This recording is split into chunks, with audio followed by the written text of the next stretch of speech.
puedan hacerlo. Voy a compartir un momento.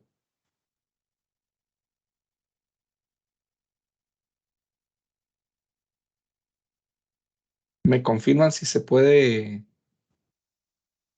ver la pantalla. Sí, ya, correcto. ¿No? Sí, se puede. Gracias. Perfecto. Ok, como les mencioné, en el sitio web de la SUGEF, en el apartado de manual de información de SIGBECA, eso lo encuentran en información relevante. Se van aquí casi al final y está el manual de información de SIGBECA. Y en el caso de nosotros, lo que nos aplica es pegarse al final el tema de crediticio SB. Ahí le dan clic y van a encontrar el documento actualizado, ¿verdad? Que es vigente a partir de febrero del 2023 y los archivos XML y XSD que nos están variando. Entonces, pueden descargar el documento. Yo ya lo tengo aquí descargado. Voy a cambiar de ventana.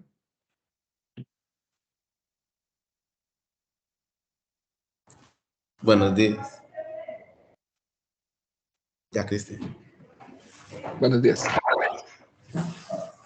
Nos ayuda con el micrófono quien entró acaba de abrir, por favor.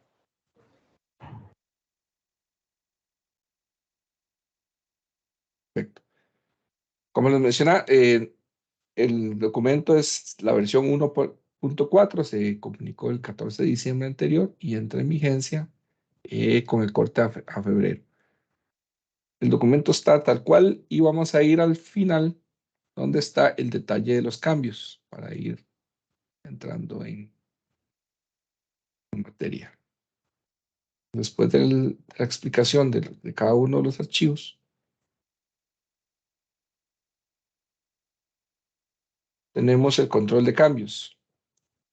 Está en la página 58. Control de versiones, lo que fue la versión 1.2, luego la versión 1.3 y ahora nos enfocamos en la versión 1.4.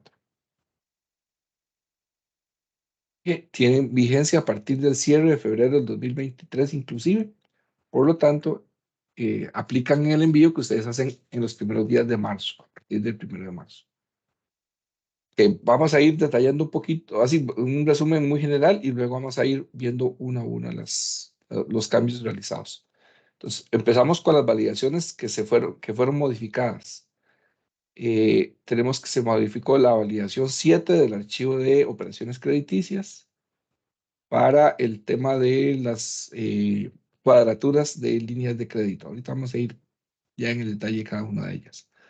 Luego en el archivo también 3503 se modificó las validaciones 52 y 74, que es con respecto a los componentes de la tasa de interés que deben de reportar, porque sí hemos visto que hay mucha inconsistencia en el desglose de la tasa de interés. Pues si un crédito está referenciado a tasa básica y tiene un margen de 3, por ejemplo, y la tasa básica está en 6, entonces 6 más 3, 9. Nos reportan el 9, pero los componentes no coinciden con ese desglose, o viceversa, la sumatoria de los dos no coincide con el total, o si hay un piso y un techo, no respetan el piso y el techo. Hemos encontrado muchas inconsistencias, entonces ahora se les va a obligar a que la sumatoria de la tasa de referencia más el spread, considerando si hay piso o techo, debe ser consistente con la tasa nominal reportada para el crédito. Luego la validación 73, que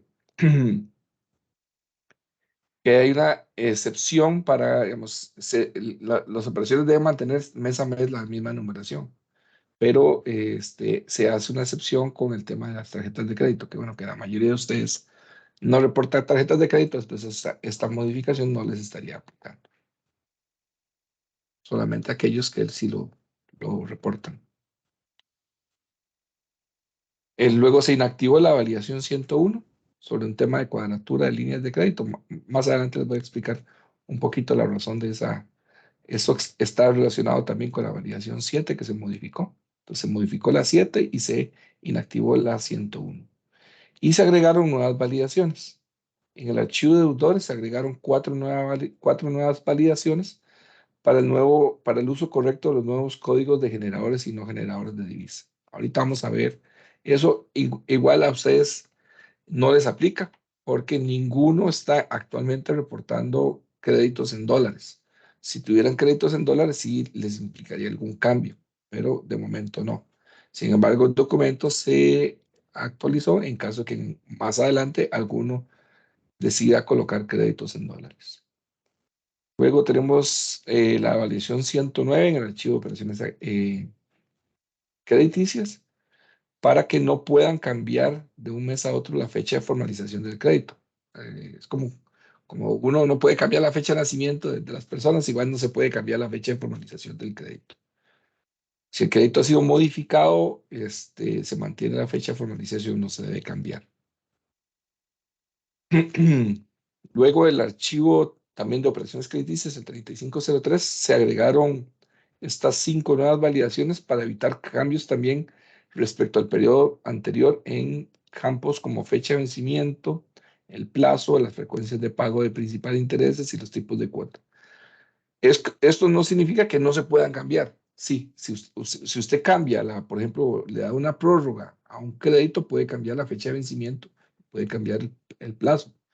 Pero lo que le impide aquí es que usted lo cambie sin reportar esa modificación. O sea, lo obliga a que si hizo un cambio en alguna de esas variables, tiene que reportar la modificación correspondiente, ya sea como una readecuación, como una reestructuración o como una prórroga, según corresponda.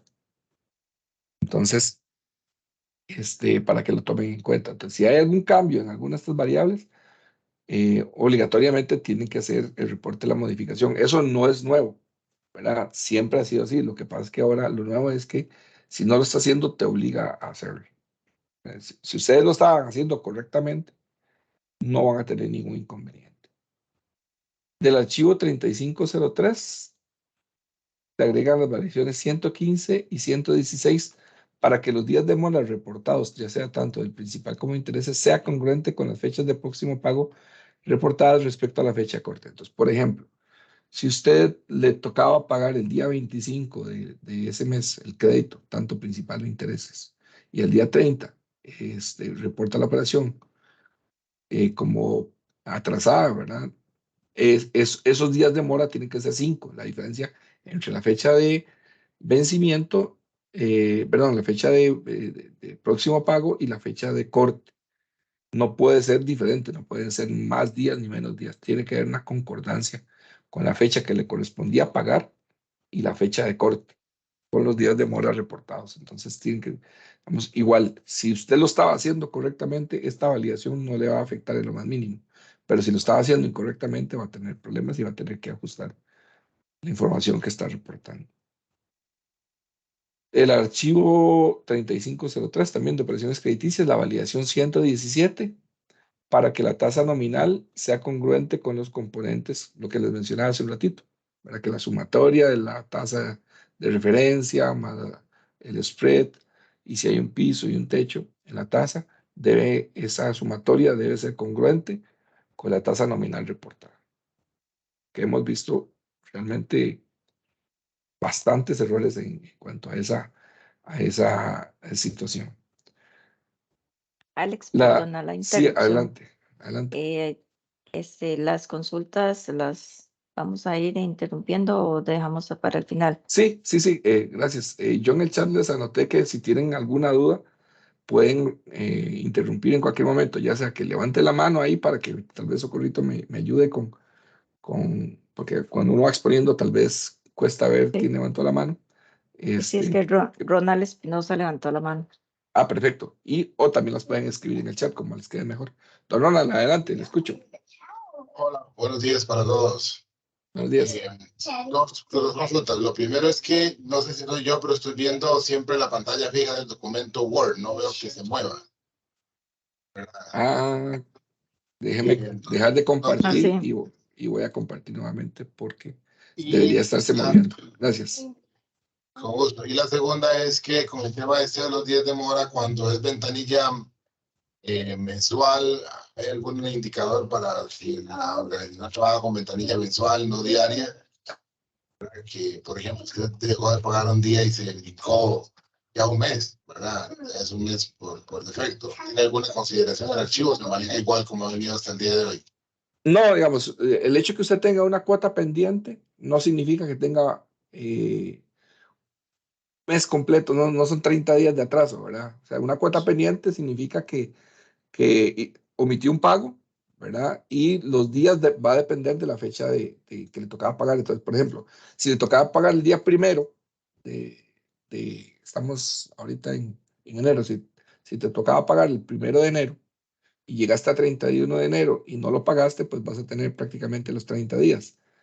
Pero si te tocaba pagar el día 15 de enero y llegaste al 31 de enero y no lo has pagado, entonces lo que debes de reportar son 15 días de atraso, de mora, ¿verdad? Que 15 días de morosidad.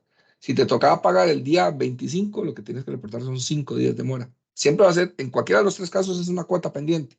Hay una mensualidad o si el pago es trimestral, hay un pago trimestral pendiente, pero no significa que haya 30 días de atraso. No sé si me explico.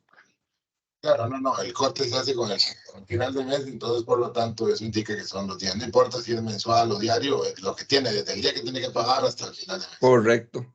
Gracias. Desde el día que le tocaba el compromiso hasta el día del reporte tienes que calcular los días que corresponden a la y ahora no estoy viendo el documento, supongo que dejaste de compartir. Entonces, se supone que Sí. que lo volví a Ah, compartir. sí, Yo no sí lo se veo, ve, no sé sí, cómo sí está, no, sí está en pantalla el documento. Ah, bueno, entonces soy yo el problema. Gracias. Sí. Con gusto. Ok, continúo. Vamos a ver, voy a poner. Luego les decía, bueno, voy por aquí en validación 118, me confirmen si se ve a donde tengo marcado en gris, validación 118. Sí la veo. Perfecto, gracias. Luego en el archivo 3503, la validación 119, para evitar que se utilicen códigos de actividades económicas inactivas, como estas que están ahí, entre otras. Igual, digamos, ustedes generalmente no tienen este tipo de inconveniente, entonces no debería afectarles. Tenemos las validaciones 120 y 121 para evitar que se reporten actividades relacionadas con consumo o códigos de naturaleza económica relacionadas con actividades no lucrativas. Entonces, igual como les dije, ahorita vamos a ver una por una el detalle. Y finalmente, en el archivo de garantías, el 3505, la validación 25, para que se reporte, cuando se reporte un aval emitido por el FONADE, el valor de identificación, solamente se permita el número de identificación del FONADE. Esa es una nueva validación también. Que si lo está reportando correctamente, no tiene que ajustar nada.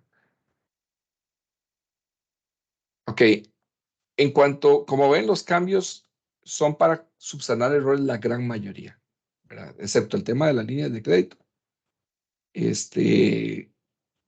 Los demás son simplemente para subsanar errores. Sí hay un cambio en uno de los catálogos que tiene que ver con el indicador generador de divisas. Básicamente, su jefe lo que hizo fue eliminar los códigos que tienen que ver con generadores de divisas, no generadores de divisas de bajo riesgo o no generadores de divisas de bajo riesgo. Ya esos códigos no se van a poder volver a utilizar. Sin embargo, yo ahora estuve revisando con ustedes y absolutamente todos no usan créditos en moneda extranjera. Entonces, esto no les va a aplicar porque esto aplica cuando hay créditos en moneda extranjera. Ustedes generalmente, como sus operaciones son todas en colones, van a seguir reportando el código 4, eso no va a cambiar. ¿Y qué significa? Que es un deudor con todas sus operaciones en moneda nacional. Entonces, no debería implicarles. Si alguno más adelante utiliza créditos en moneda extranjera, pues lo que va a tener que hacer es utilizar los nuevos códigos que implementó su jefe, que es sin exposición al riesgo cambiario por una cobertura natural, sin exposición al riesgo cambiario por una cobertura financiera sin exposición a riesgo cambiario por una combinación de las dos anteriores, o con exposición a riesgo cambiario, que sería lo equivalente a no generador de divisas. Entonces, cambió un poquito el concepto, ya no es si es generador o no generador de alto riesgo o bajo riesgo, sino que es si tiene o no tiene una exposición y qué tipo de exposición en caso que la tenga, si es una cobertura natural, una cobertura financiera. Una cobertura natural es, por ejemplo, que usted genere sus ingresos de la misma moneda que está asumiendo sus deudas. Una cobertura financiera es que usted tenga una generación de ingresos en una moneda distinta, pero utiliza algún producto financiero para cubrirse como un derivado financiero. Y una cobertura mixta es una combinación de las dos anteriores. Entonces, como les dije, este es el cambio más significativo, pero como ustedes no reportan créditos en monedas extranjeras, no les va a aplicar porque van a seguir reportando el valor de este campo con tipo 4. En el momento que cambien de moneda, pues ahí sí tendrán que hacer la valoración de cuál de estos códigos les aplica para sus deudores en moneda extranjera. Ahora sí, vamos a ir al detalle de cada una de las modificaciones o nuevas validaciones se han incluido. Vamos a ir primero por el lado de los deudores. Voy a ir un poquito rápido. Tenemos la estructura del archivo de deudores. Hoy estamos con las variaciones generales. Aquí está la información de deudores y vamos a pasar el campo y vamos a irnos directamente a las validaciones que están luego de la estructura de los campos. Y aquí van a encontrar en un color resaltado los cambios que se hicieron. Entonces, como les mencioné, tengo una variación nueva que es que el campo indicador general de divisas no se puede reportar los valores 1, 2 y 3 que les mencionaba hace un ratito para periodos de corte posteriores a diciembre de 2022. Ya esos campos no se van a poder volver a utilizar, por lo que les mencionaba que la SUGEF los inactivó. El código 5 que se mantiene, hay una validación nueva relacionada con esa y dice que cuando el campo indicador generador de divisas, aquí voy a ir un poquito rápido porque como les dije, esto no les está aplicando a ustedes, dado que no tienen créditos de moneda extranjera. El dato del campo tipo operación del archivo operaciones crediticias de todas sus operaciones del deudor deben ser código 7. Como les dije, este tampoco les aplica a ustedes. La 12, en el campo indicador general de divisas, no pueden reportar los valores 5, 6, 7 u 8 para periodos de corte anteriores a febrero de 2023. Esto es en el sentido de que, por ejemplo, que tengan que hacer alguna sustitución de información, qué sé yo, que después de marzo se dieron cuenta que hay un error en el corte de noviembre de este año o el de diciembre y tienen que sustituir. Entonces no pueden utilizar los códigos nuevos en esa sustitución de información. Simplemente es para eso. Y la validación 13, cuando el dato del campo indicador generador de divisas corresponde al código 6789, el campo de tipo de moneda de monto debe ser diferente de 1 o 4. 1 es colones y 4 es UDES en al menos una de sus operaciones. En al menos una de sus operaciones, incluidas las codeudas. Esto es para darle razonabilidad al uso de los nuevos códigos que su jefe estableció. Ok, esos son los cambios que hay en deudores, que básicamente son 4 nuevas validaciones. Vamos a ir ahora a operaciones crediticias. Aquí hay modificaciones, hay inactivaciones y hay nuevas validaciones, como vimos hace un ratito. Voy a ir acá rápidamente. Vamos a ir nuevamente a las validaciones de operaciones crediticias. Y aquí empieza el bloque de validaciones. Y la primera que se modificó es la validación 7. La validación 7 antes incluía el tipo de operación 5, que es líneas de crédito. Eso se excluyó. Entonces, esta validación ahora aplica solo para las tipos de operaciones 3 o 4. ¿Por qué se excluyó a las líneas de crédito tipo 5? Por una sencilla razón. Hay líneas de crédito que son de carácter revolutivo y hay líneas de crédito que son de carácter no revolutivo. Y la SUGEF no estableció un identificador separado para ambas. Entonces, los obligaba a hacer la cuadratura cuando en realidad no le aplicaba a todas las líneas de crédito. Entonces, por ejemplo, si usted tiene una línea de crédito aprobada por 100 millones y era revolutiva y usted debía 10 millones, usted tenía que reportar como disponible la línea 90 millones para completar la cuadratura de que el monto aprobado menos el saldo utilizado debe ser igual al monto disponible. Pero resulta que si esa línea de crédito es no revolutiva, usted pudo haber hecho un segundo desembolso de 10 millones, cancelarlo y ya no tiene los 90 millones disponibles porque ya gastó 20, aunque haya cancelado 10. Entonces ya la validación de cuadratura no aplica para las líneas que no son revolutivas. Entonces por eso es que se excluyó y como no hay supongo que más adelante irán a incluir un valor para diferenciar cuando son revolutivas de cuando no son revolutivas, pero mientras no lo hagan, no se puede obligar a hacer una cuadratura contable. Entonces, se excluyó a las líneas de crédito 5 y a las 6, que vamos a ver más adelante en otra validación, de esa obligación de cuadratura. Cuando la línea de crédito es 3 o 4, por ejemplo, la línea de crédito 3 es para tarjetas de crédito, ahí sí tiene que mantener la cuadratura, ¿verdad? Que el monto aprobado menos el saldo utilizado debe ser igual al monto disponible. Y agregaron una excepción de que la diferencia le acepta hasta 1000 colones, ¿verdad? De diferencia. Le permite, digamos, que por temas de redondeo o tipos de cambio, que pueda no estar exactamente al centavo como se le exigía anteriormente, ya le acepta una diferencia de hasta 1000 colones. Este cambio, en donde se excluye este tipo 5 de esta validación y acepta una diferencia de 1000 colones, ingresa con el corte de febrero de 2023, para que lo tengan presente. Entonces, este corte de diciembre que están todavía hoy, recuerden que hoy vence el plazo para quienes no han enviado información, hoy vence el plazo para el envío de la información con corte de diciembre, o para el siguiente reporte, todavía este cambio no aplica. Ninguno de los cambios que les estoy mencionando aplica ni para el corte que están remitiendo en este momento, ni para el siguiente corte, que es el 31 de enero, que ingresa los primeros días de febrero. Para el que sigue, que es el de febrero, que entra en los primeros días de marzo, ya estos cambios entran en vigor. Luego nos vamos a las validaciones 52 y 54, si mal no recuerdo, que también tienen modificaciones.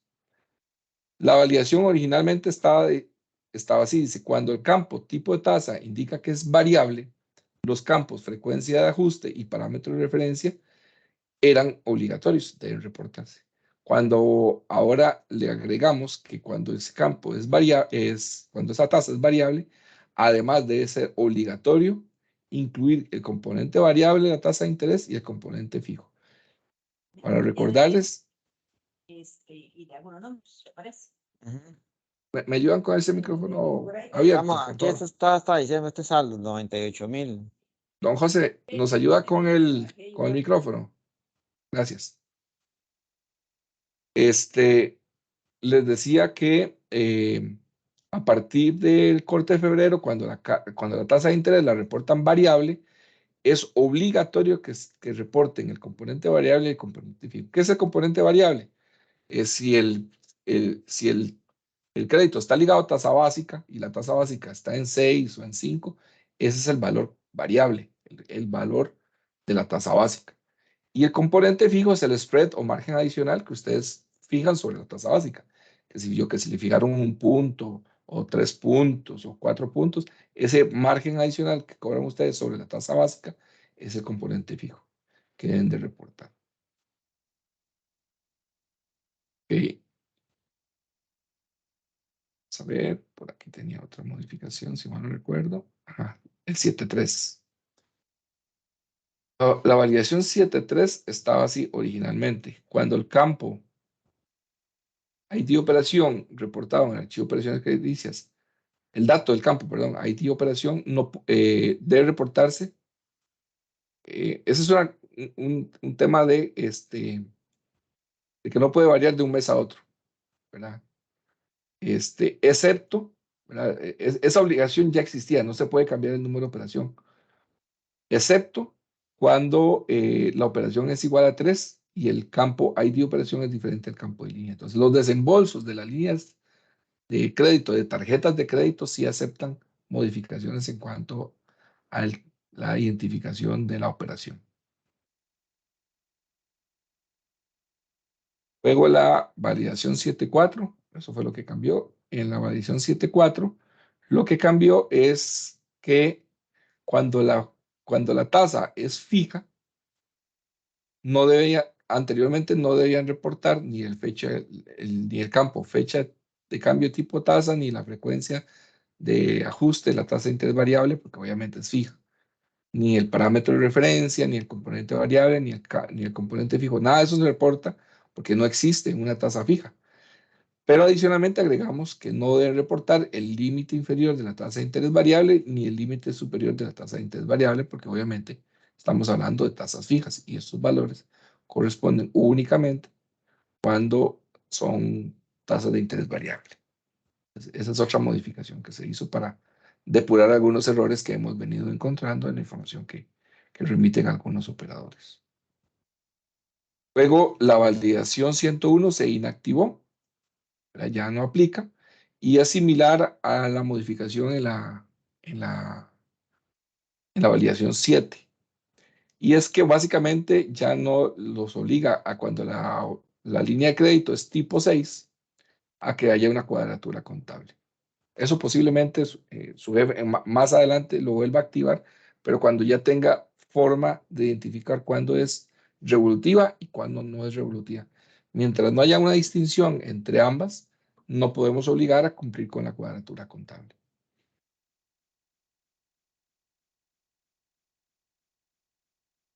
Y vamos aquí ya a las nuevas validaciones, que empiezan en la 109. Cuando el campo tipo de operación es 1, la fecha de formalización debe ser igual a la fecha de formalización del periodo anterior. Si la operación no existe en el periodo anterior, obviamente no se considera una inconsistencia, porque cuando se ponen operaciones nuevas no puede comparar contra el mes anterior. La fecha de formalización ahí sí es imposible que la puedan cambiar. No se modifica durante toda la vida de la operación.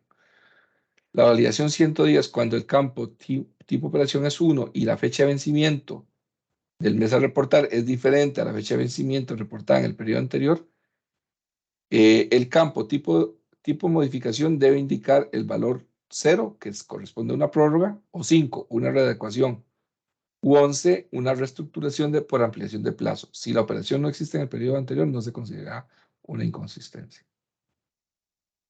La validación 111, cuando el campo tipo operación es 1 y el campo frecuencia de pago del principal es diferente al periodo anterior, el campo tipo de modificación debe indicar 5, que esa operación ha sido readecuada porque modificó una de las condiciones originalmente pactadas.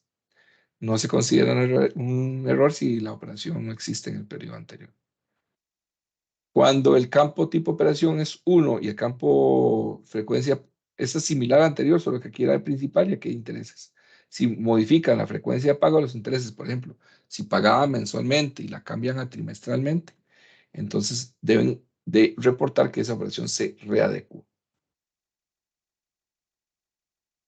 La validación 113 es cuando el campo tipo operación es 1 y el plazo es diferente al periodo anterior. Deben reportar en el campo tipo modificación que el código 5 readecuada u 11 reestructuración por ampliación de plazo. Esta es similar a la fecha de vencimiento. Cuando cambia la fecha de vencimiento, cambia el plazo, ¿verdad? Entonces, mismo tratamiento. La 114 es cuando el campo tipo de operación es 1 y el tipo de cuota principal es diferente al periodo anterior, se debe indicar que la operación ha sido readecuada.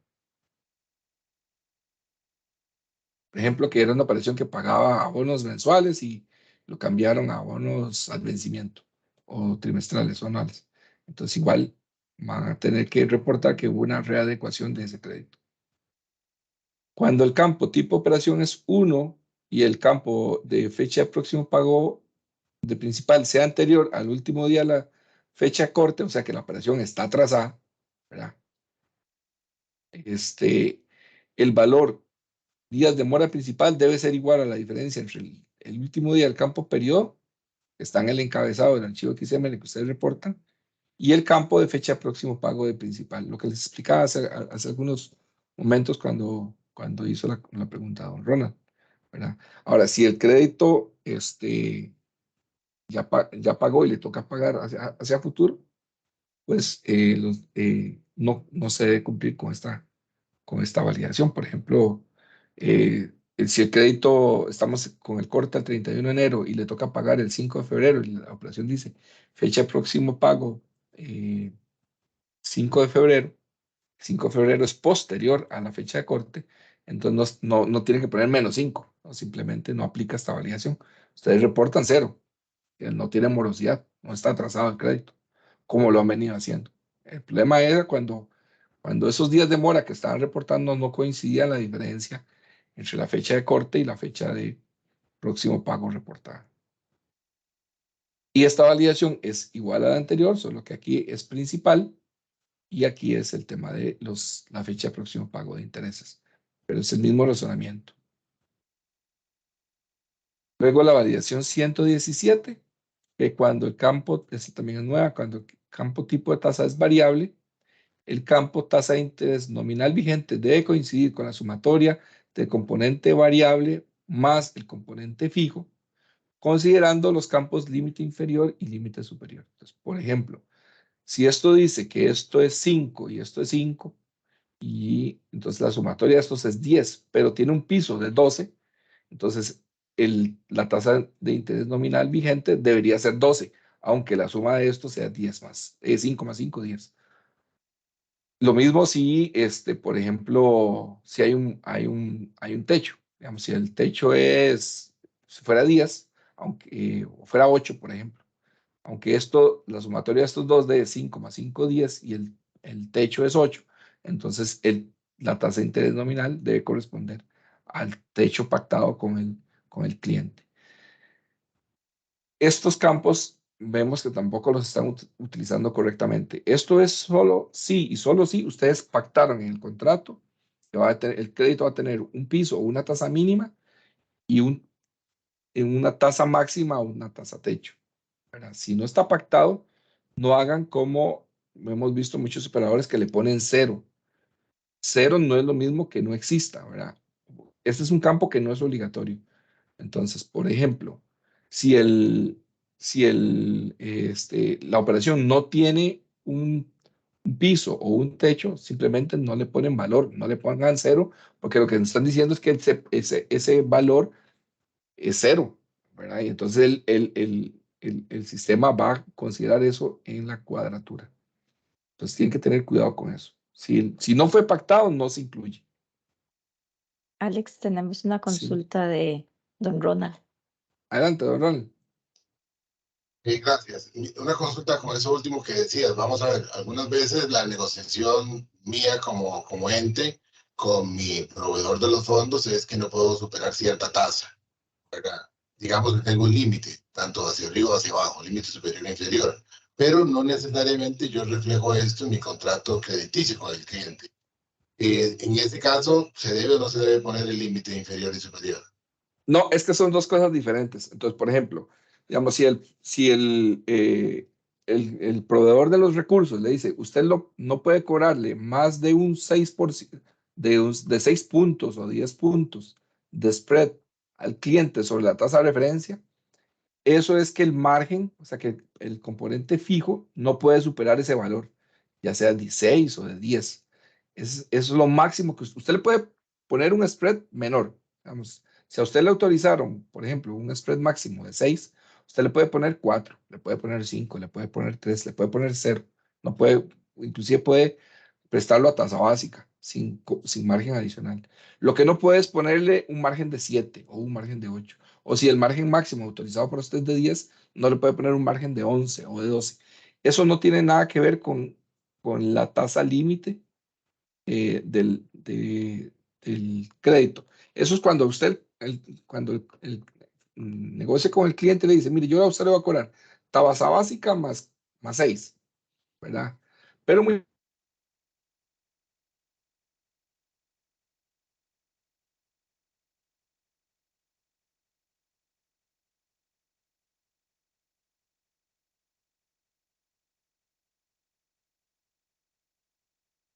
ese valor como el mínimo durante todo el plazo del crédito. Entonces le digo, mire, su tasa piso va a ser 11. O sea, significa que si tasa básica cae por debajo del 5, yo no le voy a reconocer ese valor inferior. Entonces, eso es lo que se negocia en el contrato con el cliente. Eso Listo, es una gracias. práctica comercial, correcto. Ahora, sí, la recomendación es para efectos de que no tengan un problema con la Defensoría de Consumidores, que si ustedes ponen un piso, que le pongan un techo, ¿verdad? Porque dice, protegen ustedes ante una caída en la tasa básica, pero no protegen al cliente ante una subida en la tasa básica, ¿verdad? Entonces, si fijan un piso, es conveniente que fijen un techo, ¿verdad? Listo, muchas gracias. Con gusto. Pero sí quedó clara la diferencia entre el spread máximo que les permiten a ustedes colocar con respecto al piso y el techo del pactado con el cliente. Sí, eso sí Sí, quedó claro. perfecto. Listo, gracias. Con gusto. Luego, la variación 128 indica que cuando el campo tipo de tasa es variable, el valor de los campos límite inferior de la tasa de interés variable y límite superior de la tasa de interés no pueden ser igual a 0. O sea que si no existen, si no fueron pactados, simplemente no se reportan, se dejan en blanco o en nulo. Pero no le pongan 0 porque 0 no es lo mismo que nulo o blanco. 0 es un valor, es un número y afectaría la cuadratura de los créditos. Cuando el campo fecha de formalización es posterior al 31 de agosto del 2006, el dato del campo de actividad económica debe corresponder, bueno, que aquí todos los créditos son posteriores a esa fecha, debe corresponder a un valor existente en la lista de actividades económicas en la columna denominada código a partir de septiembre del 2006. Bueno, ustedes, esta validación la incluimos, pero sin embargo, la herramienta ya la tiene incluida por default, entonces no les permite utilizar una actividad económica que no sea una de las autorizadas. Sin embargo, si hay operadores que no utilizan nuestra herramienta y crean sus propios XML, y utilizan un código que no corresponde a alguna de las actividades económicas permitidas, les va a dar un error cuando envían la información a su jefe.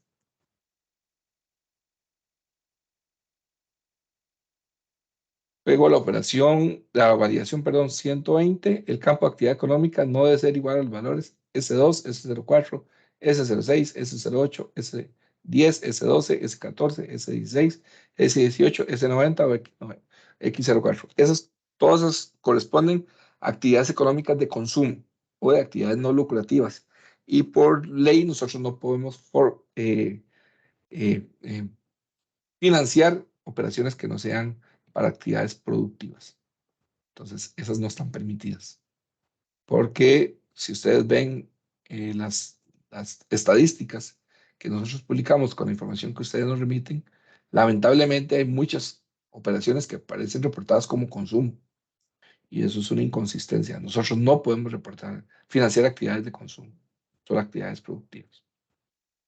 Y esto, por más que se ha insistido con muchos operadores, continúan incurriendo en el error de reportar actividades económicas de consumo. Entonces, vamos a denegar totalmente la posibilidad de reportar esas actividades económicas. Lo mismo con la naturaleza del gasto. No pueden utilizar códigos de naturaleza económica del gasto superiores a 300, que son actividades de fines no productivos o no lucrativos. Y básicamente, bueno, perdón, y me falta una validación de garantías. Voy a irme a la parte de garantías. Que se agregó una nueva validación que cuando el campo tipo mitigador sea 31, o sea que sea un aval del FONADE, el valor del campo ID garantía debe ser únicamente la cédula o el número de identificación del FONADE. Esa es una validación que aplica a partir, porque algunos continúan utilizando o reportando el código del del FINAE, que era cuando lo administraba el BCR, o incluso cuando usan avales de FODMIPYME, nos utilizan estos valores incorrectamente y nos reportan avales del FODMIPYME como si fueran avales del FONADE. Entonces hemos incluido esta validación para evitar ese tipo de errores. Ese es muy poco frecuente, pero sí, como les digo, la mayoría de los cambios que se están aplicando son para evitar errores comunes en la remisión de la información actualmente. Entonces, por eso es que se están incluyendo. Esos serían los cambios que entran a partir del corte de febrero, que se recibe en marzo. No sé si tienen alguna otra consulta. Veo que don Ronald tiene la mano levantada. No sé si es otra pregunta o es la de la anterior. Era la anterior, pero aprovecho para hacer la última. Prometo que Ah, la sí, última. señor. Si No, no, en el momento que pregunten, estamos, pregunten todo lo que necesiten. Este es el momento, ¿verdad? sí, tenemos posibilidad de un ambiente de prueba o algo para hacer cambios y revisar, pues se puede dar o no. Es difícil porque voy a ver con el proveedor si les puedo habilitar el ambiente de pruebas a ustedes, porque yo soy el que hago las pruebas aquí a lo interno, ¿verdad? Digamos, todos estos cambios, voy a cambiar la pestaña, voy a compartir otro. Vamos a ver. Aquí está muy bien la consulta.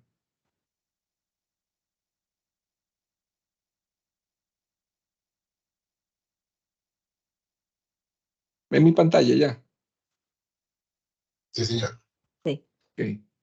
Cuando ustedes utilizan esta herramienta, digamos, cuando ya lleguemos a marzo, ya los cambios van a estar probados de parte nuestra en la herramienta. De hecho, ya estamos en ese proceso de pruebas con el proveedor que está haciendo los cambios. Entonces, ya esto va totalmente probado. En el sentido de que no van a tener. Yo sé que, digamos, la inquietud de ustedes es que tal vez entre el 1 de marzo y el octavo día hábil, si van a tener inconvenientes a la hora de generar los archivos. Vamos, por errores en sus sistemas, ¿verdad? Tal vez por ahí venga la inquietud, pero esto va a estar totalmente, digamos, probado y funcional al 1 de marzo, con los cambios realizados. Más bien iba, disculpe que le interrumpa, iba en otra línea. Yo pienso que, bueno, como usted bien lo muestra allí, no es aparentemente a nivel de programación, digamos, del lado de cada uno de nosotros, aparentemente no es tanta la programación, ¿verdad? Son ajustes y algunos detalles Menores, correcto.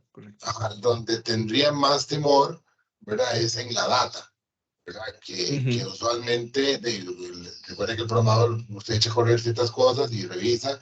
El problema sería cuando se haga la carga, que empiecen a saltar, ¿verdad? Muchos datos, ya datos como tal, y 8 días podrían ser poquito, ¿verdad? Para revisar una serie de cosas, ¿verdad? Entonces yo más bien pensaba era que si nosotros generamos un archivo previo, si hubiera un lugar donde podamos tratar de generar ese XML y que nos diga, no, mira, está incumpliendo todas estas validaciones, a pesar, digamos, el sistema los pone porque esa es la data que hay, pero donde habría que ir a corregir no es código, sino más bien data.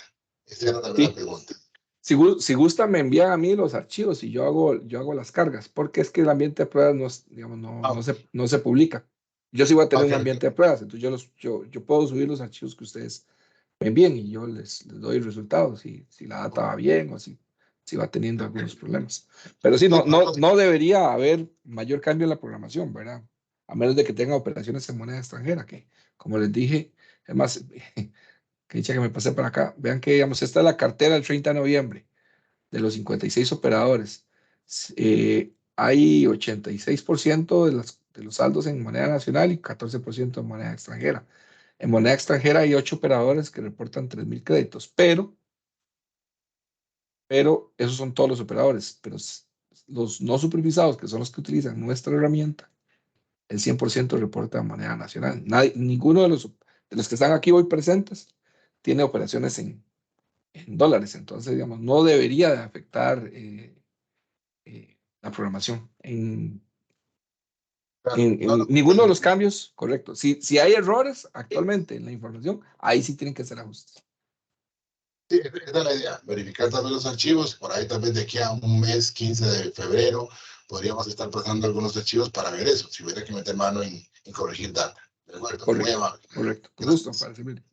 Y la oferta que le hice a Don Ron es para todos, ¿verdad? Si alguno quisiera probar antes de la entrada, yo puedo subir los archivos al ambiente de pruebas sin ningún inconveniente. Yo espero que el ambiente de pruebas esté antes de terminar este mes. Ya el proveedor está bastante avanzado y tengo ya, la otra semana tengo ya la primera sesión con ellos para ver los cambios que hicieron. Entonces ya tendría, antes de acabar el mes, ya debería estar totalmente funcional el ambiente de pruebas.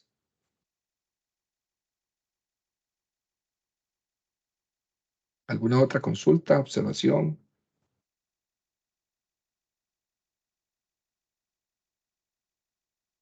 Parece que no, Alex. No.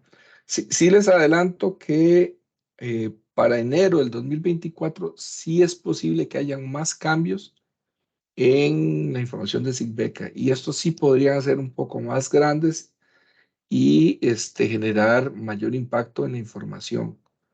Su jefe está con un cambio en normativa drástico. Digamos, si ustedes han escuchado el de la 105, la 105 muere el 31 de diciembre de este año y a partir del 1 de enero del año entrante hay una nueva normativa que entra en vigencia. Eso implica cambios en SIGBECA. Y yo espero, como este cambio va a ser mayor, que ya lo estamos revisando con ellos, yo espero sí comunicárselos con mucho más antelación que que ser un cambio menor, ¿verdad? Yo esperaría que tal vez antes de terminar el primer semestre de este año, estar comunicando para que tengan 6 meses de tiempo al menos para poder hacer los ajustes que tengan que hacerse. Pero sí, digamos, ahí sí es posible que hayan, digamos, impactos un poquito más grandes que estos. Tampoco sería algo drástico, pero sí van a haber algunos cambios, algunos ajustes.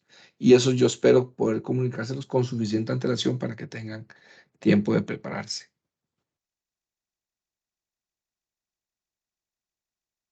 Si no hay más dudas o inquietudes, esto sería todo de nuestra parte. Agradecerles por la atención, por el tiempo. Sabemos que están muy ocupados en su día a día.